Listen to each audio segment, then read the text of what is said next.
day 18 came, even though I was probably still not 100% enjoying it, I was like, this is what I do. It's like a job. You have a bad day in the office or a really bad day in the office. You don't necessarily quit your job and that's it, not going back. You'll go home, you'll complain, you'll be in a grump, but you'll get up the next day and you go to work and you just pick away at it, and that's what I did. Listen, Stokely, where we tried to be involved, to listen and learn for us all to evolve. So welcome to you and welcome the world. We hope you enjoy the stories to be told. Welcome to Stokely, a podcast where we explore environmental conservation, our human mindset and adventure. Each week we invite you into conversation with people from all walks of life, people who truly inspire us and set about contributing to a greater place for us all to call home. So please take some time to settle in for our conversation today with our host, Maya. Hi everyone, today I get to speak with Donnie Campbell, fresh off roaming the Highlands and the Munros of Scotland. But to be exact, Donnie travelled between and summited all 282 Munros in Scotland in a new record of 31 days, 23 hours and 2 minutes. And he did it all under his own power. Kayaking, running, hiking and cycling to link all of the Munros up. So Munros are mountains of Scotland that are over 3,000 feet, which is just under 1,000 metres. And how Donnie managed to navigate that non-stop in just over 31 days is what we really get into in our conversation. So, talk about adventure. Well, Donnie's been on an adventure and we get to hear all about it. Thanks a lot for tuning in today, and I'd like to take a moment to thank and acknowledge the traditional custodians on the lands where this podcast is created and listened to, and I want to pay my respects to their elders past, present and emerging. For me, in Melbourne, it's the Boomerang and the Wurundjeri people of the Kulin Nation. Thanks for taking the time today to listen into our conversation, and I hope you enjoy it. Yeah, well, you're a professional at interviews, so we should be no worries then. I'm glad I've got the professionals in today. Mate, so look, I've just hit record and we'll just roll into it because we've got a fair bit to cover, we've got a fair bit to chat about, and so yeah, just as I said again, like I really appreciate your time, especially, considering that you're probably, I don't know, how are you feeling now after your Munro round? Are you feeling a little bit tired still, or are you back to normal? I wouldn't say normal because I cracked my ribs a couple of weeks ago by dismounting my gravel bike by going over the handlebars. I don't recommend coming off a bike by going over the handlebars. That really hurt. So, once I finished, it was like I had images of like being able to stretch, have a hot bath, relax. And the first week was just chaos. It was like getting pulled in so many directions because obviously I coach athletes and I'd been away skydiving for 5 weeks from my actual work. So I had all that to catch up with. And then just some of the media requests and just kind of cutting grass and getting back to normality, just the normal, just you had to catch up and everything else. So yeah, like for about a week, I was just kind of actually working harder than I thought then when I was doing the round. I was like sitting at the desk for 8 hours and going, man, running up and down hills is so much easier than this. Definitely. Then after that, I kind of got back to normality, time to stretch, time to bath. And then 2 weeks ago, I was out on the bike, went in too fast into a corner. Like I'd cycled this path before, but in a different direction. I forgot how tight the corner was. It was a downhill corner. Yeah, just being an idiot. Went in too fast and went over the handlebars, cut my shoulder, cracked some ribs. So yeah, apart from being a bit sore, which is getting a bit better now, I'm fine. Excellent, mate. Glad to hear. You were wearing a helmet, I hope, and yeah, I was wearing a helmet on the bike because I'm stupid. I've got zero bike skills, so like only took up cycling to actually cycle right in a no round, and then I kind of enjoyed it, the gravel side of stuff, and I was like, well, take a wee bit of time off from running and do a bit of cycling. And then after crashing again, I was like, yeah, bikes are dangerous. I'm just going to stick to running. Yeah. Mate, I watch a few geez, anything on a bike downhill, like I'm no good at watching it, or I'm no good at doing it. Like I'm more than happy to cycle uphill for hours. And then when it comes to the downhill section, normally I'm just like riding the brakes and just taking 3 times longer than probably anyone else, probably even longer than a kid who's just like enjoying that fun part of it. Yeah. Yeah, I'm totally opposite. I get carried away and think, oh yeah, speed's great, let's go faster, forgetting I can't actually ride a bike properly. Then you come to the corner and you're like, oh no, this is not great. Yeah. Hey, Donnie, I find it super interesting because to go on the adventure that you went on, and we'll get to the detail of that in a bit, I've got a feeling that there's quite a lot of people out there who have that inkling or that sense of adventure to want to go and do something like that, and like cut life off for 5 weeks and go and do it. But quite often that's the point that they can't get over. They're like, I can't leave everything that I have here for 5 weeks because I've got to mow the lawns and I've got to deal with people from work and et cetera, et cetera. How do you justify your sense of adventure like that and actually going out there and doing it? For this one, it was kind of in the planning. So I've always wanted to climb all the Munros in Scotland. So there's 282 of them. And it's something I've wanted to do. And I thought like doing them all in one go would be great. And exactly as you're asking, like, how can I justify taking 5 weeks off work? And to be honest with you, it was basically 12 months of planning as well. I wasn't just planning around. So last summer, I said to my wife, look, Rachel, want to do this next year. And then I started setting up work, savings, kind of putting things in place that was meant I was going to be able to do it. So, working more remotely, which I've already been doing, which means I can train during the day and stuff. And then, just kind of saving up some money. Thankfully, I had a motorhome or a camper van on that. So it's that kind of stuff. And then most of my athletes understand, because it's not like I disappear every month or every 2 months for like 3, 4, 5 weeks, so it's a one-off. So, explaining, what I was doing and how I was going to adapt my coaching for them, and building in contingencies if they needed, answering questions, for example. So, what was great for me in a work sense was WhatsApp voice messages, so people could still ask me coaching questions or training concerns, and I could just record an audio and answer their questions, which is really quicker than typing up an email. So it was that kind of thing. It was actually 12 months of sorting my life out that gave me the opportunity to go and take 5 weeks off work. And not everyone's in that situation. Some people have got 9 to 5 jobs. So, in that, you've got like micro adventures. I think it was Al Humphreys in Adventures that kind of coined the phrase micro adventures, which is basically just disappearing for maybe 1 or 2 days. So doing it over a weekend or taking a long weekend. So, people have families, work commitments. So, you don't have to be going off for 5 weeks or travel around the world. You could just go bike packing, camping, bivvying, or even, there's a guy in Skye, good friend of mine that does, he's been doing it for almost 2 years now, a bivvy a month. So no matter what he does 1 bivvy a month. And the photos are stunning. And I think he's on like 50 odd months of making every bivvy a month in the COVID lockdown, bivvying in his garden just to keep that kind of everyone once a month bivvying out. So yeah, it's pretty cool. You can do lots of things. Yeah, absolutely. Yeah. You just mentioned it then, and we'll definitely just bring it to clarity right now, because it is amazing the mission that you just went on, and I'm gonna have to read it out just so I don't get it wrong, Donnie. So bear with me for a moment here, but we spoke about before. It's you kind of coin it like the Munro round, or getting around all the Munros. So it's finishing all 282 mountains that are over 3,000 feet or 914 meters in Scotland. And so those mountains are called Munros, and there's 282 of them in Scotland.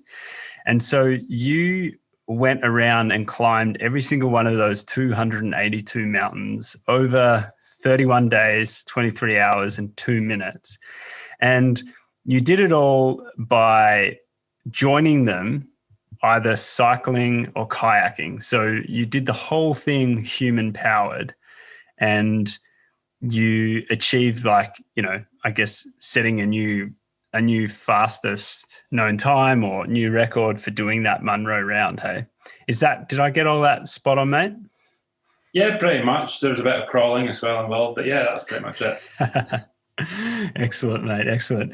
And I find it so interesting that you know, you're sitting in your office again and thinking that life's a lot easier when you're climbing up and down mountains, as opposed to getting back to the reality of work when it's busy. But mate, that whole time out there, 31 days, sounds like you would have been working pretty hard, mate. How many hours a day on average were you out there? How did it work out?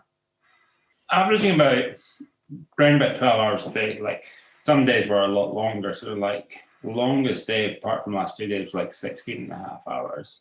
Some days were 14 hours, but again, some days would been about 8, 9, 10 hours. So I'd say I averaged about 12 hours a day. But you know, there was a lot of suffering and a lot of kind of hard work. You know, kind of a typical day would be up at 5 a.m., breakfast, and then run by 6, and then however long it took me to do that day, whether it was finishing at 6, 7, 8 at night or finishing at 3, 4 in the afternoon. And then it was basically a matter of recovering, eating as much food as I can, and then crawling to bed at like maybe 7, 8, 9 o'clock at night on that. But looking back, you know, it was a very simple lifestyle that, you know, it was great. Like, you know, I wasn't worried about, you know, money, financial stuff, mortgages. You know, all I had to do was literally get up, run, eat, and sleep. You know, Rachel, my wife, was my support group. She was doing amazing. Like, she probably worked as hard as I was working. So, like, I look at it as a team achievement. You know, she was, you know, that's how great it was. Like, you know what it's like when you come home, you do a long run and you've got a vest covered in sweat, covered in sticky gels, and you're like, oh, the last thing I want to do is clean that vest out. Rachel was doing it for me, so the next morning all I had to do was put my vest back on and I was all ready to go. So, you know, small things like that made a massive difference. And, you know, it's just like, yeah, looking back, yeah, I was working hard and I was kind of suffering, but it was probably type 2 kind of suffering, so you enjoy it now. But yeah, it was just such a simple life. It was great, you know. Yeah, I can feel that, you know, like I definitely understand what you mean. I think it also needs to be said that over the complete distance that you ended up completing was around about 1,422 kilometers. Yeah, something like that. I keep forgetting the actual numbers because I'm not really into the stats, but yeah, it was equivalent to cycling as well, roughly over 1,000 or something. So yeah. When did that idea first spring into your mind? Obviously, you're you're Scottish by birth, and this is something that you've probably seen happen, you know, since like a younger age than what you are now. But when was that first idea first planted? Where's that idea first planted for you to grow from? That's a hard question. I don't really know specifically. I know it's been on my mind for maybe 4 or 5 years that I've wanted to climb all the Munros in Scotland, and then in that style, doing them all in one go, human power. So like I said, running, walking, cycling, crawling, kayaking in between. Maybe 3 years, 4 years is like when I was like, okay, I kind of want to do all the Munros, and then you kind of look at like previous records on the Munros. You know, you look at who was the first person that completed all the Munros, you know, and then people that ran in between them. And then the most recent records were like self-propelled, so like I said, cycling and kayaking in between. And the record was originally held by Stephen Pikes in 2010, which was 39 days and 9 hours. So that was kind of a benchmark. Okay, that's how I'm going to do it. Is I'm going to cycle and kayak. So yeah, it's kind of maybe 3 years ago. It's like 4 years ago. It's like, okay, I'm going to eventually do a Munro round in a self-support style. It's just a matter of when, you know. And I enjoy racing. I enjoy the competitive side of like doing long distance races as well. But because I've been running for so long now, it was like I needed a break from it. And I thought, well, 2020 was going to be a good year to take a break from it. It's turned out to be a great year because there's been no races on. When I decided last June, COVID wasn't a thing. So, yeah, it's kind of like, it is what it is, I suppose. So, it's worked out, that's for sure. Donnie, how old are you now? 35. 35. Mate, Yeah. aren't you getting too old for this shit? Isn't that what people say to you? I feel like I'm getting too old for this crap. I've been running since 2009, I think. I've always said, like, when I first got into running in 2009, it wasn't as popular as it is now, like long distance stuff. People said, how long are you going to keep this up for? How long are you going to keep doing this crazy stuff? My answer's always been until I stop enjoying it. You know what I mean?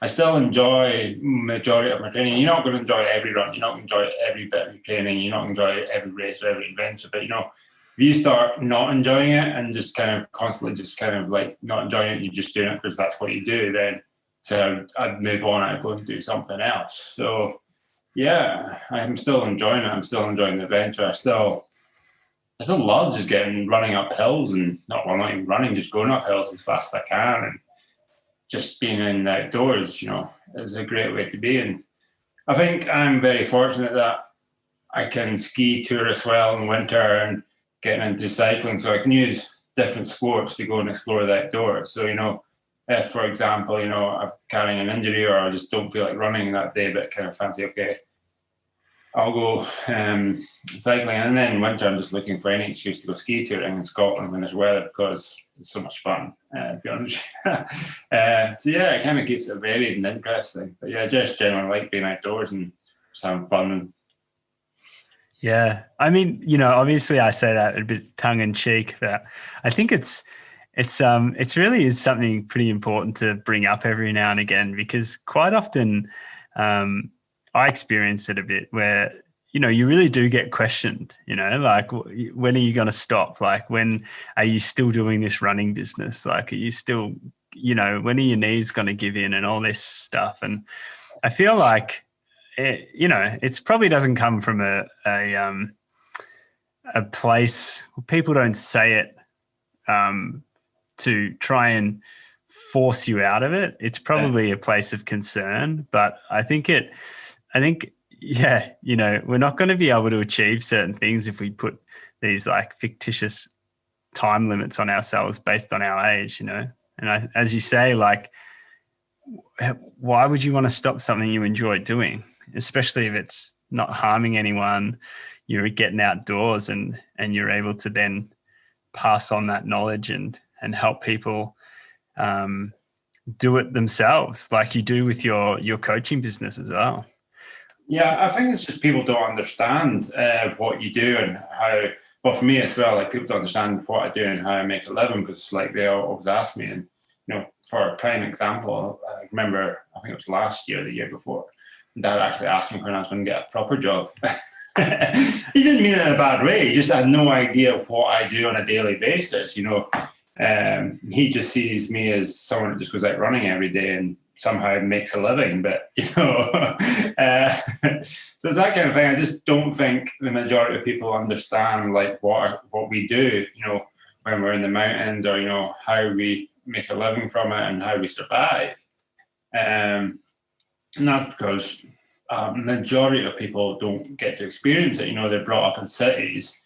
Their outdoor experience might be walking up, say, a small hill. So in Scotland, most people's outdoor experience. So, for example, when COVID restrictions lifted, people were flocking to the outdoors to like climb Conic Hill, which is just outside Glasgow, or Ben Lomond, or the main paths up hills. But they never had gone off the beaten track and looked for some more remote road Munros or quiet Munros. The majority of people flock to these beauty spots that you can get out of your car, walk 5-10 minutes, take a photo, put it on Instagram and say you're in the outdoors. That's not the outdoors, really. So you're probably the same as well, kind of, with that. Yeah, absolutely. Like, it is it's certainly a case that I'm always trying to argue, to continue doing what I love doing, which is funny in a way because, that concept of getting a real job does pop up for me as well, and it's just interesting. I just find it so interesting because it's such a like you say, it's such an uninformed question and an uninformed like statement sometimes as well. And I try to just work at the complete opposite and encourage people to do something that's totally against the grain, because I feel like the way we are, brought up in society in some ways is definitely to fit in with a system that hasn't necessarily served humans as well as it could. You know what I mean? It's there's a lot of people that are not living the life that they could be living, and there's a lot of people that aren't enjoying the life that they're living, and that can be really sad, because there's so many things that can be done in the world, and it doesn't always have to come back to this traditional 9 to 5. Do something because you studied in it, not because you love it. Work hard, enjoy life later on, kind of thing. So yeah, anyway, that could be a whole nother conversation in itself, obviously, mate. But so look, this, like you mentioned it before, you do love getting out in hills, and you are a professional as well at ultra running and mountain running. When did the preparation for this really begin? Like, when did you first get into being someone who was in the outdoors? Is it something that you've done from childhood, or did it come later on in life for you?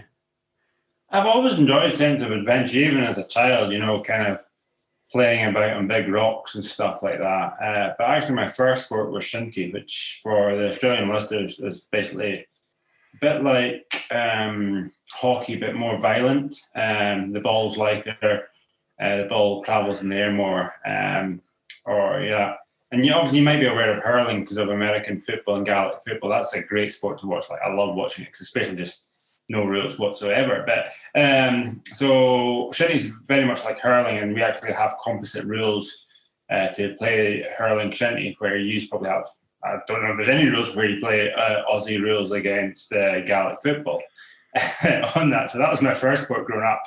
But yeah, I was always into the outdoors, like coming from Skye and west coast of Scotland. You're surrounded by beautiful wildlife. And then, my sense of adventure and kind of wanting to travel a bit and see the world led me into the Marines at 17. So I left school and joined the Marines. So yeah, I've always enjoyed being outdoors. I've always challenged myself physically as well. That's kind of the other thing I kind of enjoy, is seeing how far you can push yourself physically and mentally. Like, competitive, I want to be good at shinty, so I end up playing for Scotland at under 17 level, going through all the development squads at that. And then, it's just like, I want to go and travel to some crazy places, which is only the dream, but it's not reality. So, I thought I'll join the Marines, maybe travel to, Everest Base Camp, go to the North or South Pole or something like that. It'd be pretty cool. And I ended up in Iraq in 2003 in the desert. So, yeah, what can you do? Yeah, mate, that's a whole different world. I'm assuming, because you joined the Royal Marines when you were 17. Is that right? Yeah, I joined Royal Marines, just turned 17, and then I passed out on. So it was November. So basically, I turned 18 in November the 21st, and I flew out to the Middle East in January that year to prepare for invading Iraq, really.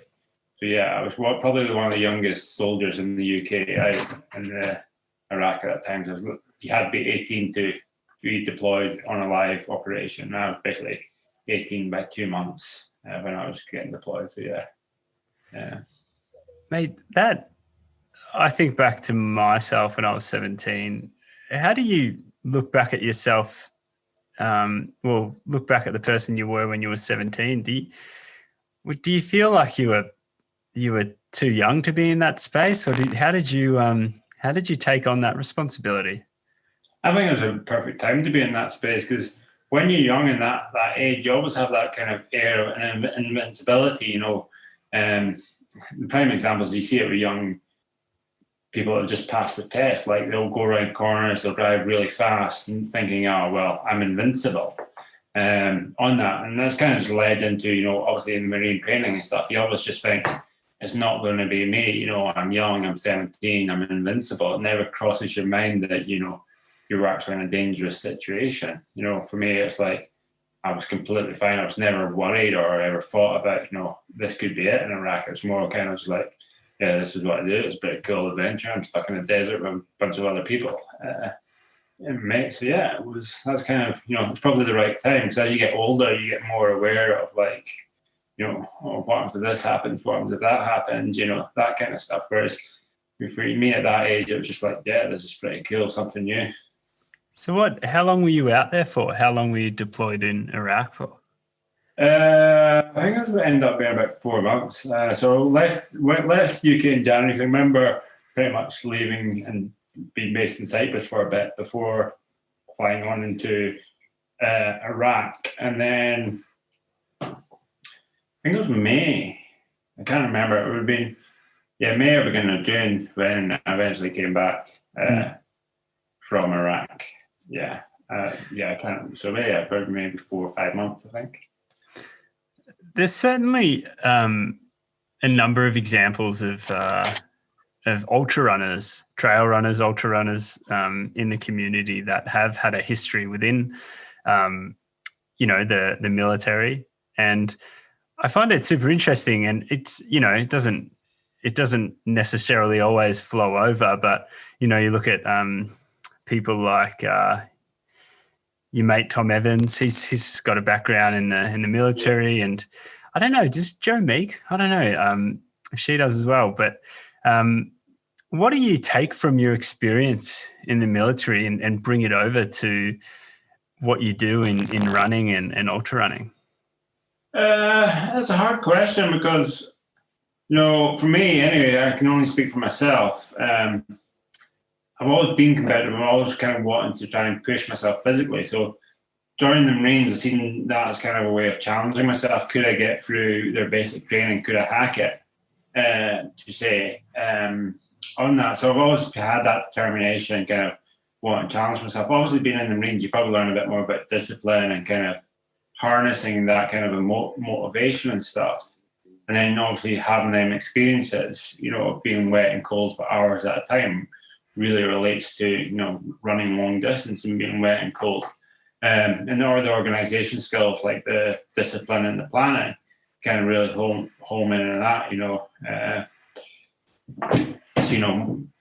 especially with like big adventures, really getting into the planning and the logistics is kind of something you might pick up in the military. But, for me, it's also other experiences that helped me, get around the Munro round. It wasn't just because I had the military background. I'd probably say more of my experiences that were useful were my running experiences over the last decade.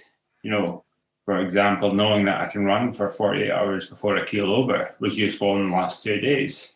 So I ended up running for 48 hours, and I knew that was possible because I'd done it previously and stuff like that. And when you go through like a low point, or when you kind of mess up your nutrition and you feel rubbish because you haven't eaten and you're basically hypoing, being there in a race or done it in training before, okay, well, I need to slow down, I need to eat, or I need to drink water, I need to do this. Them experiences were probably more valuable now than what I'd done in the Marines. But yeah, I'd probably say, having some military background, you kind of have that instilled discipline and kind of perseverance, and some of the other traits that you come from the military. But it's probably people that have gone into that have then certain traits to be successful. So if you don't, you're not going to pass training. So, it's kind of that catch-22, nurture nature. Yeah, right, yeah. No, I can understand that for sure. I mean, it makes me smile and think, wow, now you've got this, now you know that you can do something for 31 days and change. Like, when are you going to be calling upon that to go, oh, well, no worries then, I can go for, 59 days and I'll be sweet. I'm so interested to hear about other examples of moments in your history that you called upon during really tough times for strength. Were there any other things that continually popped up? And it might not have to do with running or racing. Like, was it people from your past that just randomly, gave you motivation when you were out there by yourself? So I'm kind of stubborn and like proving people wrong.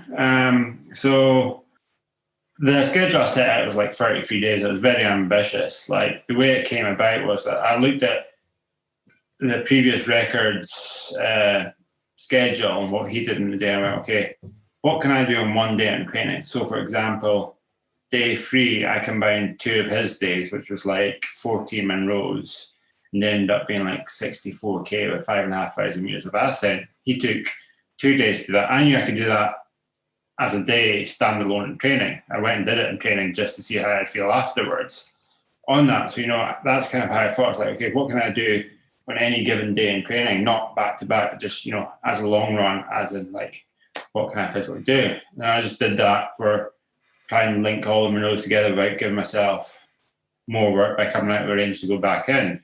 And I worked out at 33 big days, most of them fairly big 12-hour, 14 days. And the big question mark over that was that possible? I had no idea. Like, I knew, give me any one of them days in the schedule as a standalone day, and I'd be able to do it.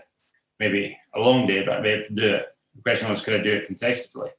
And obviously, some people I shared the schedule with, and some people were like, yeah, that's crazy. No way, that's not possible. And that's kind of my motivation then during the round. Like, okay, people don't think this is possible. Let's prove them wrong on that. So that's kind of one of the key motivators. And then also, I went to uni and studied sports coaching development. So I know a fair bit about sports psychology and kind of, breaking things down. So trying not to focus on, I've got like 14, 15 days to go till I'm at the finish.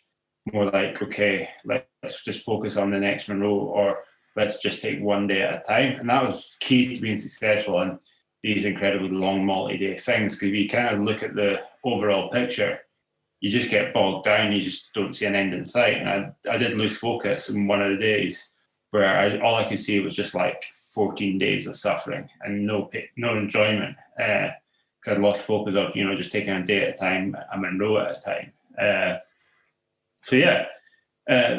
That psychology and goal setting is that kind of breaking it down into smaller chunks, and then, positive self-talk, try and tell yourself you're enjoying it, or, kind of saying, okay, I feel strong, I feel good on that. So these wee tips and tricks kind of help as well.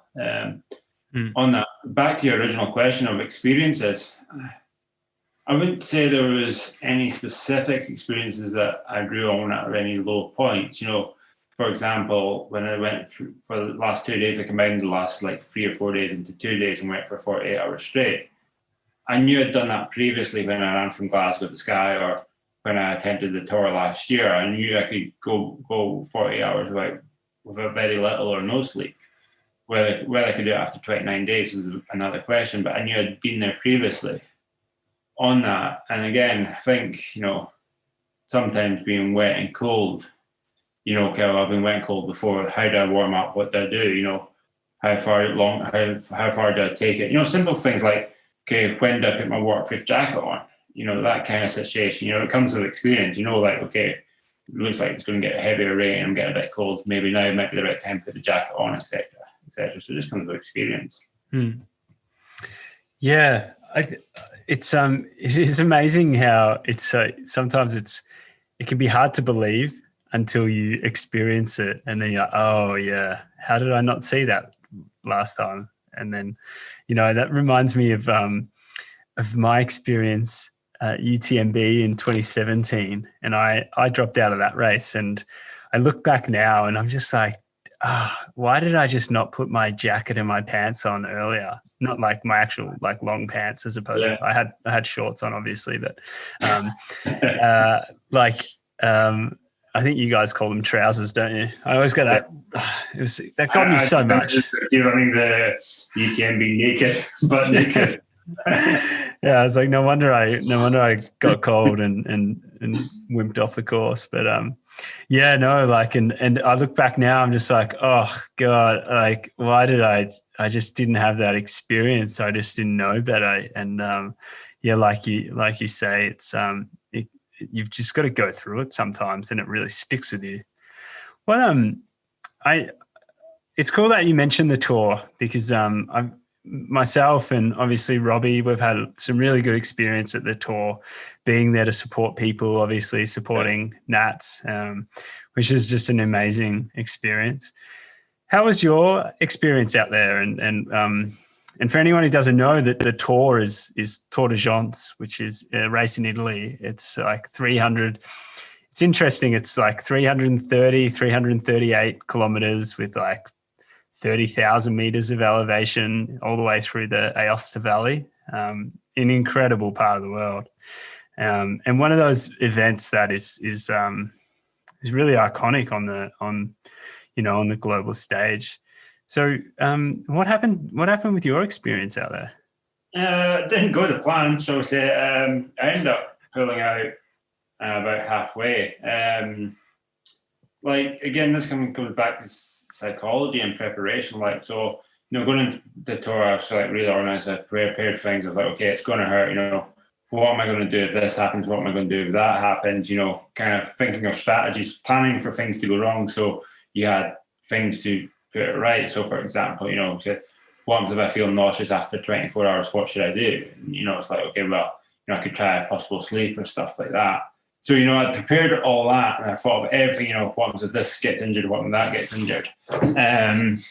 So the tour started, and, prime example of preparing stuff like that, I went off a bit too quick because I had no idea how to pace. It was my first time, and I thought, okay, I'll just go with, like, the people had done it before. So a lot of the front runners had done it before and done well, and that's kind of where my ambition was. I was like, oh, well, they know what they're doing. I felt nauseous after, like, 12, 13, 14 hours. So actually, coping strategy, ready for it. It's like, okay, I'll take a half-hour nap on the first night so I can start eating again. And I did that. The thing I didn't think I would get was exercise-induced asthma. So never had asthma in my life, never had exercise-induced asthma. But, Saturday, Sunday, I was going into Monday morning, like I was struggling to breathe and just coughing lots. And it just kind of progressively got worse to the point, like, I literally couldn't breathe. I remember just before pulling out, like, I tried to run and I had to stop. And it must be like what an asthma attack is, because I'm just kind of going, I can't breathe. And you start panicking because you can't breathe, and that doesn't help on that. But, maybe if I had prepared mentally that I might get asthma, I might have thought of a way of coping with it or slowing down or accepting it. But because I hadn't, then I ended up dropping out halfway. I can't remember where I dropped out. So it didn't go well on that. But again, it's learning curve. I learned from these mistakes. If I ever went back and did it, I'd be like, okay, I'm going to prepare for that. To the point that for the Munro round, I got a prescription for an inhaler, because when I pulled out of the tour, I ended up having to go to the hospital and get checked over because I was still struggling to breathe. And they diagnosed it with bronchitis and exercise-induced asthma. So I got that letter and went and seen my sports medicine doctor back in the UK. And I was like, okay, what do I do to, limit this happening again in a race, or, what happens if it can? And it's like, well, you can take this inhaler. And then my first question was, is it not a banned substance? It's like, no, not if you take less the dose in this and only use it when you need to. So, kind of that thing. It's like, okay, well, that's what I know I can do now when I go back to the tour. Or, for example, I had it in the sport vehicle for the Munro round, but I never needed it because I never had that asthma again on that. And then, as you probably do as well, like as you in the UTMB, you look back and you kind of go, okay, where did things go wrong? What could I have done better? And you're kind of saying, well, I should have put my pants on earlier and stuff like that. And, looking back into the tour, it's like, what could I do next time on that? And why did I get exercise-induced asthma? And the only reason I can think of was the altitude, the cold air, and starting the race with a slight virus, because I wasn't 100% on the start line. I had picked up a cold from my wife the week before. And they're the only things that are kind of really different that from normal races. Like, I've ran at altitude and the cold before. I ran up Kilimanjaro, ran up Mount Kenya, and never had any issues. So I think it was a combination of that. But yeah, that's my tour experience. Definitely won't go back. Like, it's a beautiful route, as you were saying, and like it's bonkers elevation. But it's such a fun community, and obviously you and Rob's I've experienced it quite a few times, sporting nats and stuff. So yeah, it's a pretty cool place to be. Yeah, it really is. Like, it's so wild, and just the community around it is yeah, it's so fun to be a part of. I can't really explain it any other way. Hanging out in a sports hall at 4 a.m. in the morning, just helping people, come in and feed them. And yeah, I don't know. It's just one of those things I look back on and realize that, the community of running and the sport of running is so much more and so much bigger than just the activity itself. Yeah. So it's pretty special. How was Yeah, I think that's the thing with the tour and a lot of other races. It's not just the runners that makes it special. It's the spectators, it's the sport crew. Another one that stands out for me in that is Transvolcania. It's like bonkers. What makes the race isn't the runners. It's actually the people out supporting and helping out and stuff. People think racing is quite an individual sport, but actually when the communities get involved, it's a big community sporting event, and it's great. And Tours is a prime example of that, where each region and each kind of refuge is all on board. They're like really happy to see you and stuff, so it's great. It's incredible. What was your experiences like when you were doing Mount Kilimanjaro and Mount Kenya? Such a different culture, such a different country. How did you navigate those kind of expeditions? So I've always liked traveling, and I like using running as a method of traveling and seeing things. When you're running, you get to see things a bit more, and actually it's easier to interact with the locals. My kind of ideal holiday is actually traveling somewhere remote and actually experiencing what the locals do or how the locals live, rather than going sit on a beach resort somewhere or on that. So when I went to Africa, Kenya, I went with a mate, Dr. Andrew Murray, and basically went out with like a couple of goals. I have a good time, do a bit of running. So we ran like 17 consecutive ultra marathons around Kenya, and did a speed ascent of Kilimanjaro, Mount Kenya, and then also went to Eton to kind of study what makes Kenyans such good long distance runners. Being a doctor, a sports medicine doctor, he was keen on that kind of side of stuff, and I was interested. So we kind of, interviewed a few people like Brother Colum and a few other top athletes, and kind of tried to get into knowing what makes Kenyan runners so great.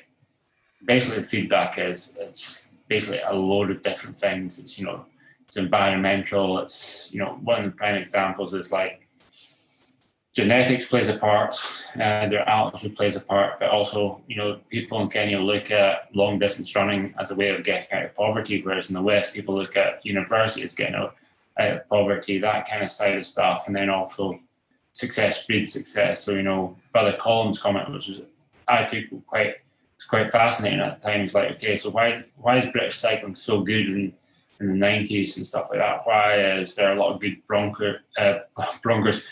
boxers come from the Bronx in New York? Why do Kenyans have such good? Because competition breeds competition within that area. So success breeds success. So yeah, it's kind of that kind of side of stuff. And then also, other factors played a part, and that was what the conclusion was. So it wasn't just one bit. It wasn't just like Ugali, which they eat, or it wasn't because they trained at altitude. It wasn't because they came from this tribe that was genetics. It was kind of like everything had to play its part in making them really good long distance runners. So back to your actual original question. Sorry for going off on this tangent. So kind of running up Kilimanjaro and Mount Kenya, it was fairly straightforward. Like, people have images of Africa being completely out there and remote, but especially Kenya, it's kind of fairly westernized to a certain extent. The British Army got training camps over there, actually who I was with, Andrew Murray, who was brought up in Kenya. His parents were missionary doctors in Chigoria, which was also another eye-opener. Like, we actually went to Chigoria and seen the Chigoria Community Hospital, and actually seeing that hospital just opened my eyes how privileged we are, and well, how privileged I am in Scotland with the NHS. And people give our healthcare a bad time, but then you go to like Kenya and you just see how basic it is out there. And again, Chigoria is probably one of the better hospitals in Kenya as well. So it's that kind of thing, it makes you appreciate what you've got after being to these environments and seeing how other people live, and you kind of appreciate coming home to a nice house, central heating, and all that kind of side of stuff. Yeah, I was going to say, like, what, with all that you saw out there in regards to, the long distance communities in Kenya and Iten, like, what have you taken from those experiences and applied to your own success as a runner, knowing that, you don't have certain elements that you did mention, like the altitude, like I'm not saying that you don't have the genetics, Donnie, but like just like you know what I mean when I say that, like what have you taken from the knowledge you picked up there and applied to your athletic life since those times? And also, I'd love to know how you've applied that to your coaching as well. I think the key thing for me, and a lot of people underrate it in Western society, is sleep and rest. People think being able to get by on 4 hours sleep is like, great, I'm really strong, like, look at me, I can get by on 4 or 6 hours sleep. And I've coached people who said, like, yeah, I only need 6 hours sleep to do this and this and this. And you're like, well, have you tried 8 hours sleep? You might actually be more productive with more sleep. The Kenyans are like sleeping champions. Like, I'm sure if sleeping was a sport at the Olympics, they would excel at it. Like, incredible. They can sleep for like 12 hours to get up. They run in the morning, come back, they sleep, they eat, they train again, and then they sleep. So, it's like, it's hard for, someone that holds down a normal job or a job or other jobs to be able just to, get up, eat, train, sleep, eat, train, sleep.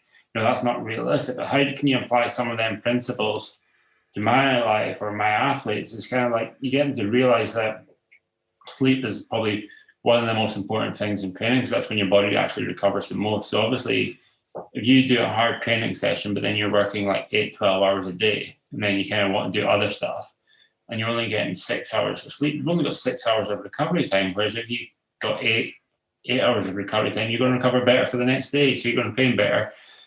You'll reduce your risk of injury and stuff like that. So I think one of the biggest things here is, and I see a lot of my athletes, is they undervalue the importance of sleep and rest, and kind of also switching off, because we live in a society where there's information overload. You've got emails coming in whenever you want them on like your smartphones. You can pretty much find out any information you want whenever you want at a touch of a button. So there's no time to switch off mentally either. Where in Kenya, it's pretty much their life revolves around running. When they're not running, they're either eating or lying in the grass sleeping. And, if they're hanging out with their friends, they're talking about running, or it's completely immersed into their society. I'm not saying that's the way we should go over here, but I'm just, I think people having time away from technology, away from screens, and just kind of connecting with nature and just having time to switch off mentally and rest and recover make a massive difference to a lot of people's training.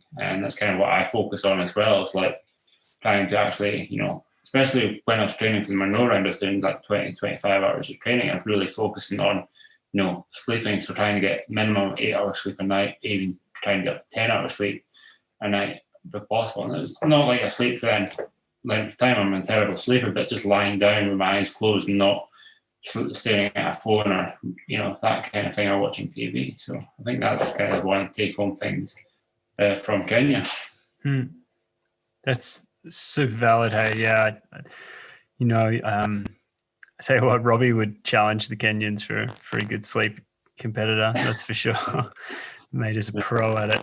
And it's all for good reason. It's all intentional as well, as you say. It's it's like the most, it's like the rest day, that classic, the rest day is like the most important training day of the week kind of thing. How much time were you able to, being like on the Munro round that you did you, like, you obviously spend a lot less time connected to the, I guess, like the outside world and like you were mentioning before, on your phone and things like that. How did that affect you, or how did you notice a change in your own kind of, I suppose, mental state after so long being in a completely different routine? It was great, like, because obviously I was doing it just post-COVID lockdown. There's still a lot of COVID in the news. And then again, also in the UK, we get a lot of Brexit news as well about leaving the European Union. It was actually nice just to not hear any of that. I could have been anywhere that COVID could not have existed. I was very rarely reminded of COVID unless I was cycling past the town and I seen someone walking about with a face mask on, or that, 'cause I didn't have to go to the shops.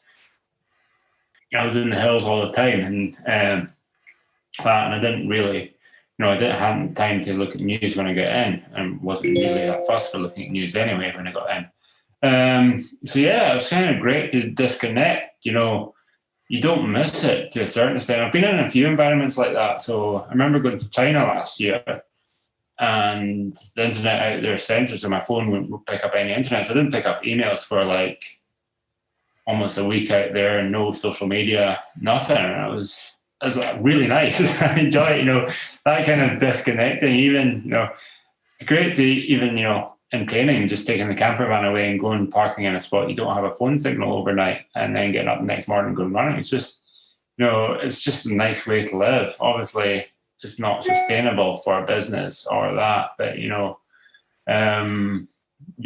I really enjoy that kind of time where it's kind of like, I'm not spending as much time on social media. I don't have to worry about it. Obviously, I've done social media posts during the round, and I've reading some comments on it, but it's just kind of, I really enjoy disconnecting to a certain extent. It's so interesting. I know, like a lot of people that are in a similar age bracket to yourself and myself recently have said, I've really stopped using social media. And there's a documentary that came out recently, The Social Dilemma, which speaks a lot to its use and things like that. And it's so interesting because sometimes when using social media and being connected to email and stuff, it doesn't seem like it's such a negative thing. Like, it doesn't really have like a really intense negative sensation associated with it.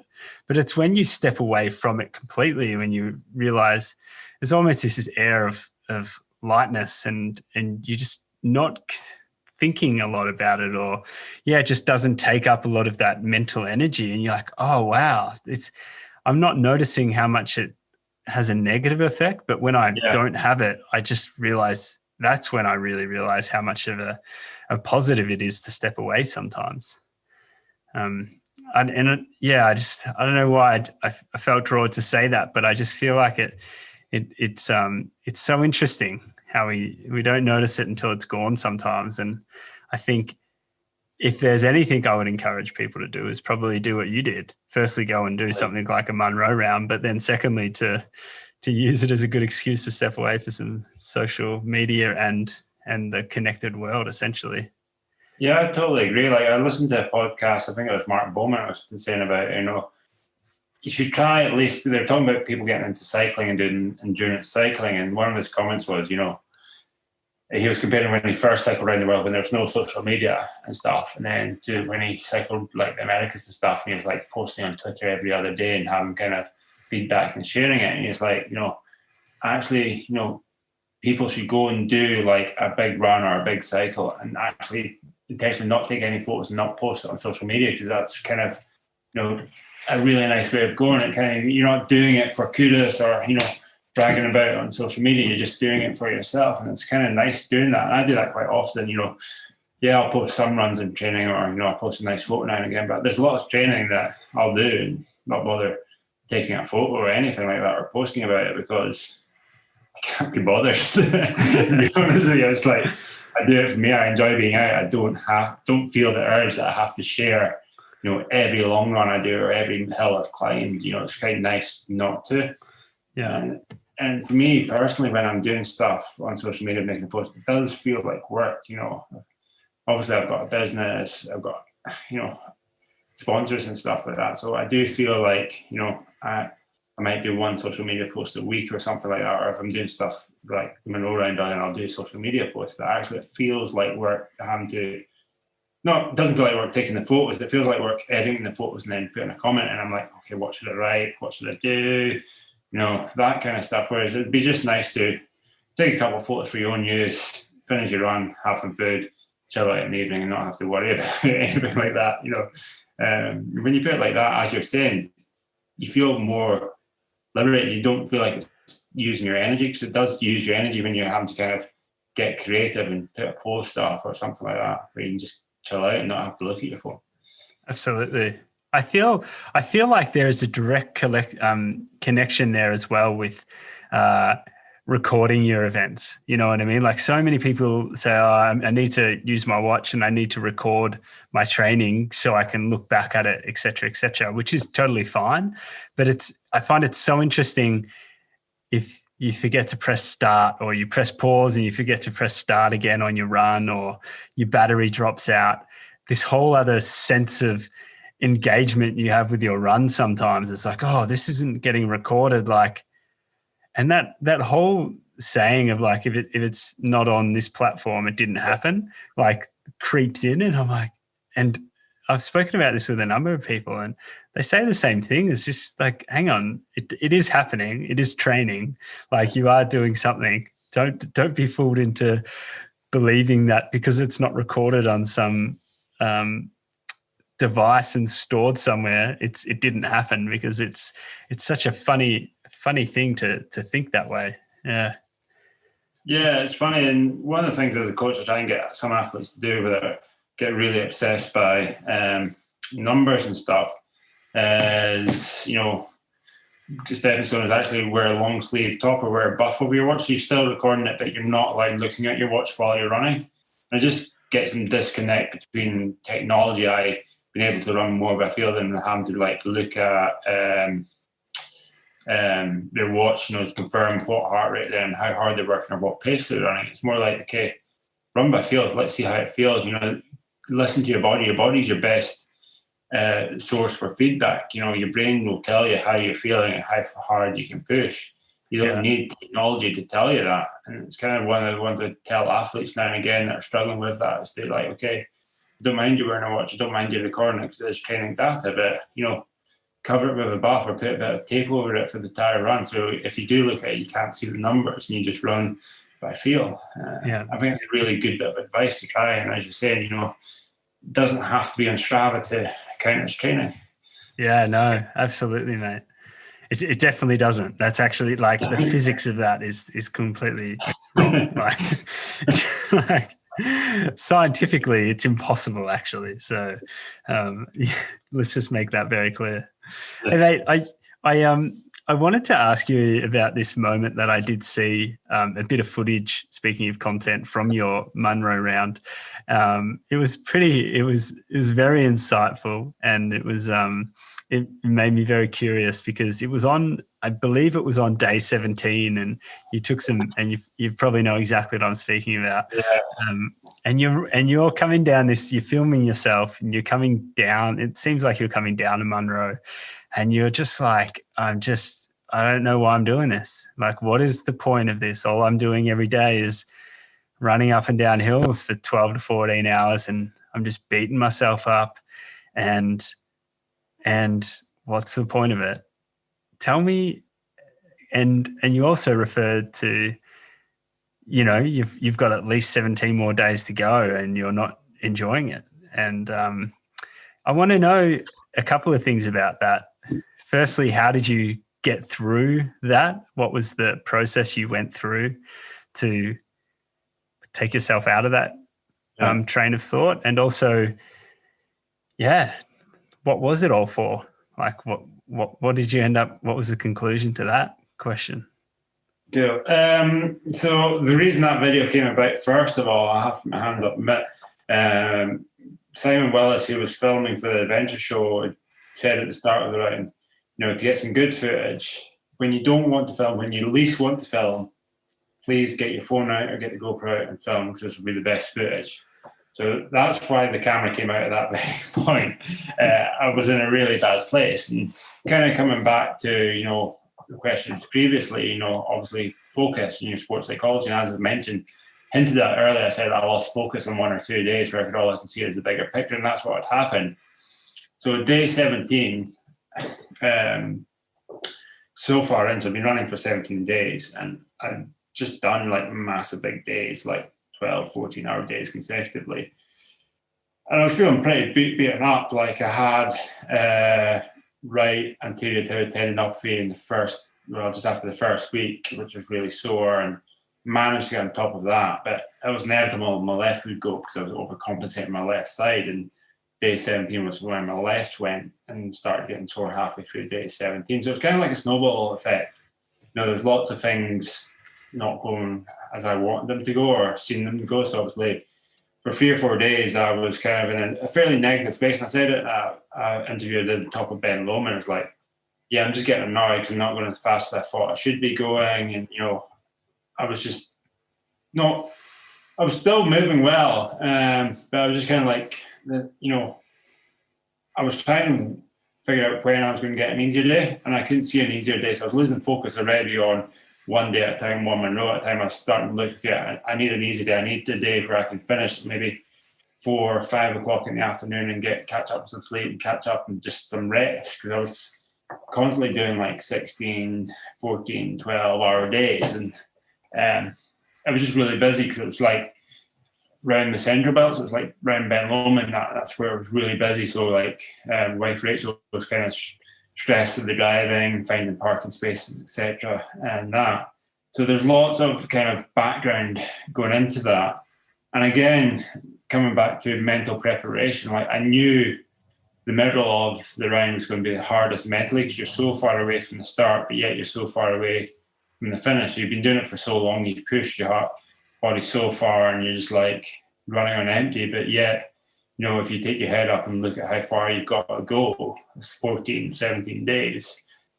It's massive. It's like still not even halfway or that on that. So that's kind of the background coming into day 17. And yeah, I was actually enjoying day 17 in the morning. Like it was a great morning, really nice morning, some nice views.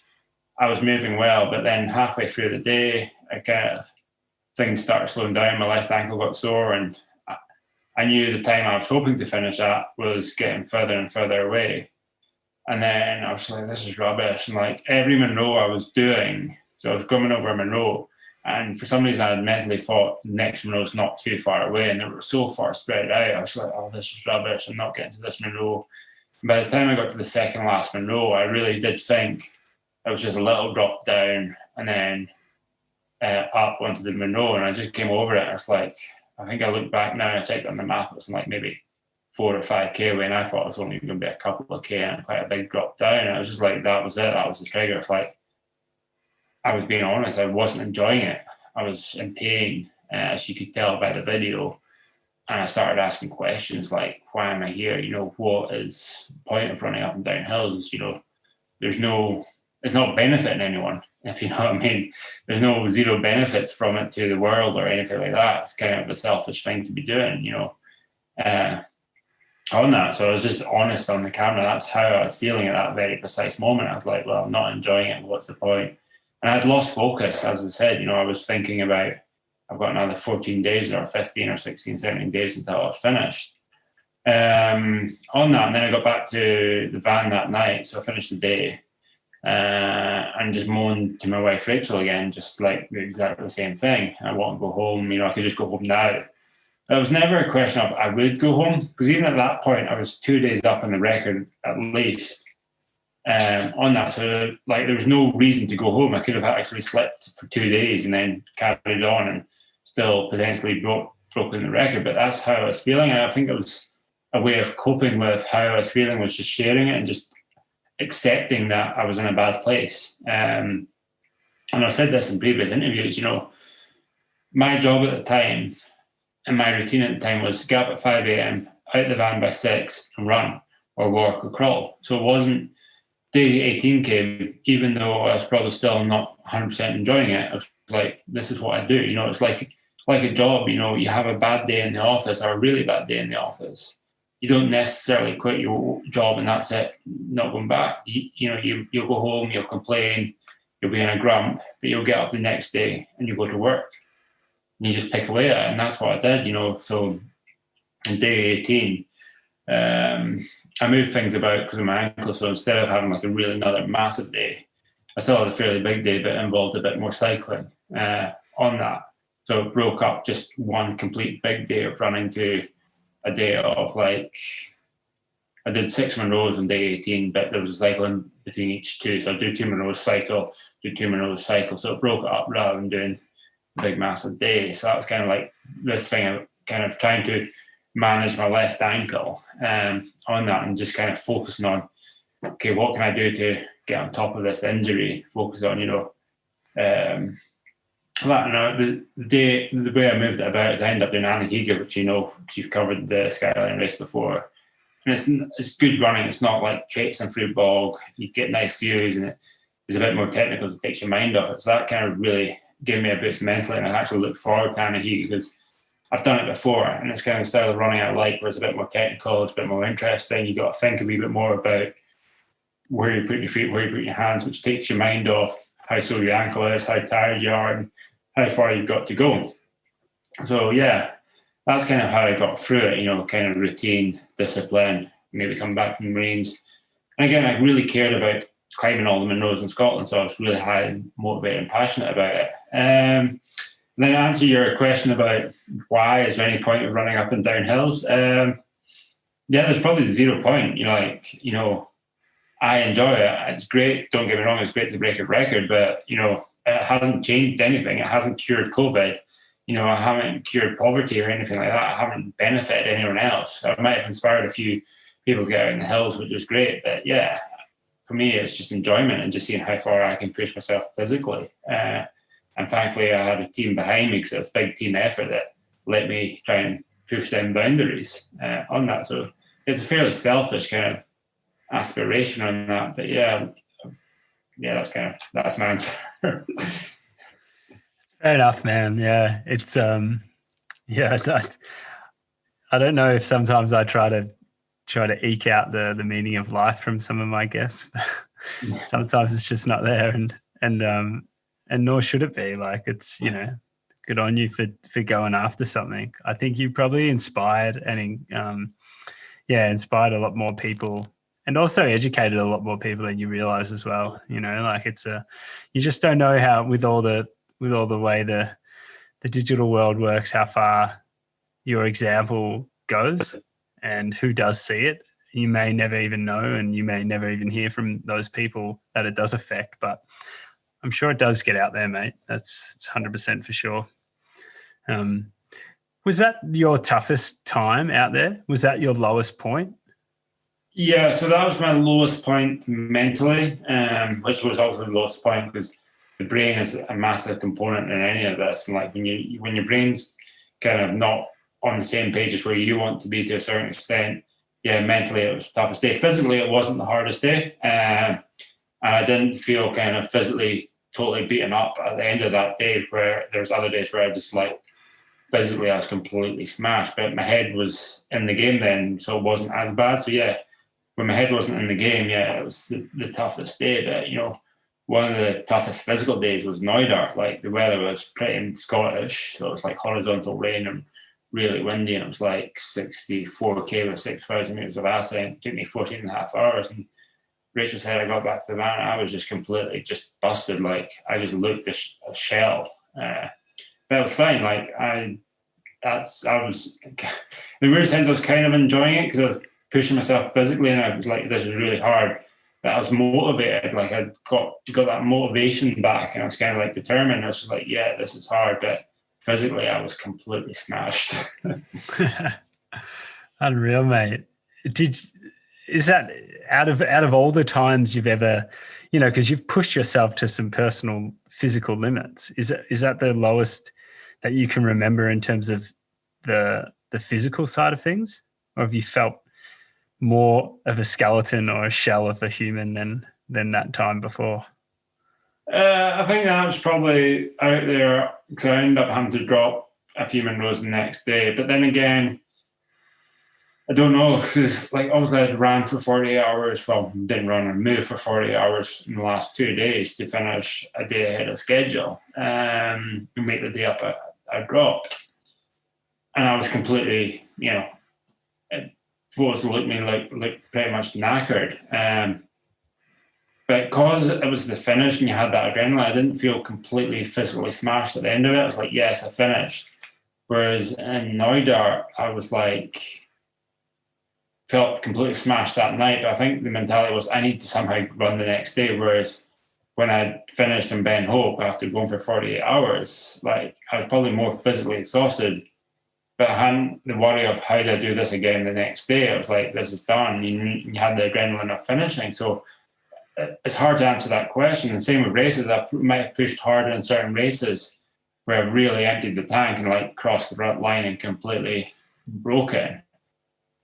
But because you're at the finish line, you don't feel as smashed. You're not worrying about, I need to get up and do this the next day or do that the next day on that. So yeah, probably thinking back, it's probably not the worst state I've been in. I remember finishing Transvolcania and getting carried off to the first aid tent because my body was just constantly cramping and severely dehydrated myself and had to put me on an IV drip at the end of that. So yeah, probably I've been in worse states.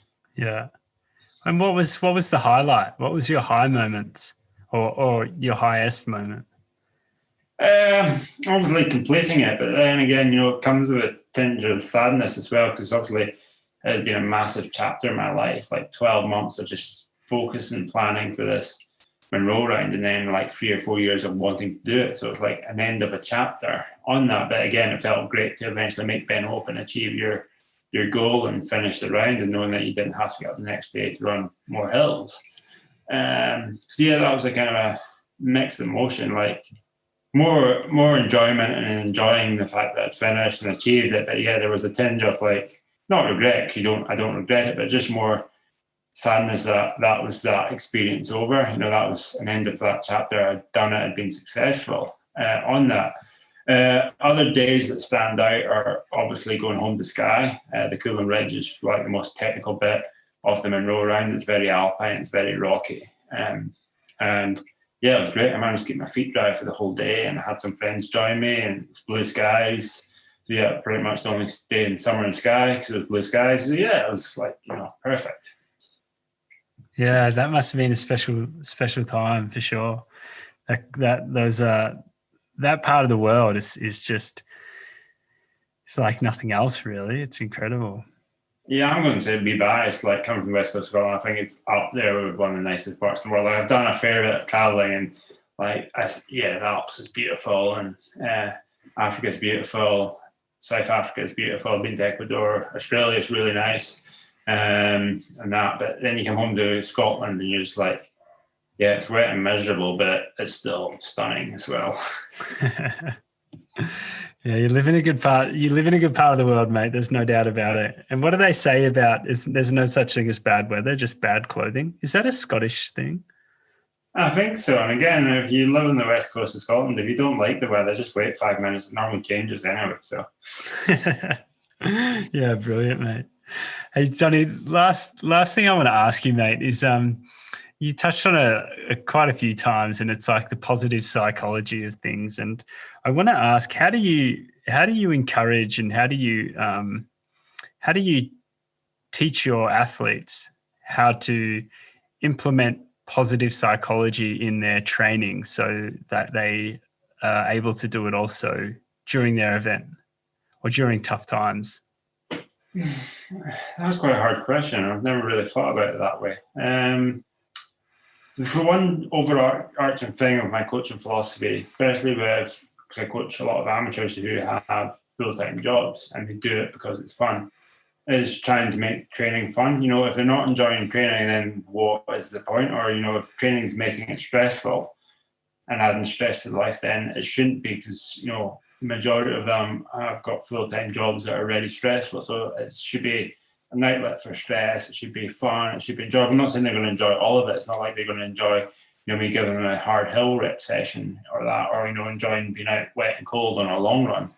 Obviously, it might be type 2 fun afterwards. You know, it's trying to make it fun for them, and, you know, give them the stuff they like doing on that. So yeah, enjoyment on that, and then kind of positivity. You know, I talk to my athletes, we chat through like race strategies. You know, I'll ask them what happens if this goes wrong, or, you know, what you plan nutritional wise and stuff on that. But yeah, I think I might have to review my coaching and, you know, actually maybe look a bit more about sports psychology and chat to them a bit more about goal setting and visualization. It's probably an area I've probably lacked on. So yeah, thanks for that. So as a coach, like I speak to Robbie, who's a mutual friend, and, you know, one of the important things is coaching is self-evaluation. And, you know, it's good to get asked these questions. It's good to self-evaluate how you're coaching. And I'll put my hands up. I don't know everything as a runner. I don't know everything as a coach. I'm still developing on that. So yeah, it's something I probably have to self-evaluate now, is how am I getting positivity across to my athletes in races? You know, is it something I need to work on with my athletes? Yeah, no, I mean, it's just, yeah, I mean, it's one of those things that seems to come up a number of times when I have conversations either on Stokely or not on this podcast a bit with people that have done quite, quite incredible, extreme physical missions and endeavors, and the positive psychology, visualization, it really is a reoccurring element of how to get through these things. And I feel like, yeah, it's one thing that, you know, we don't often get to learn too much about unless you go and do the self inquiry yourself. So yeah, cool, man. Well, I look forward to hearing an update on that in your coaching philosophy.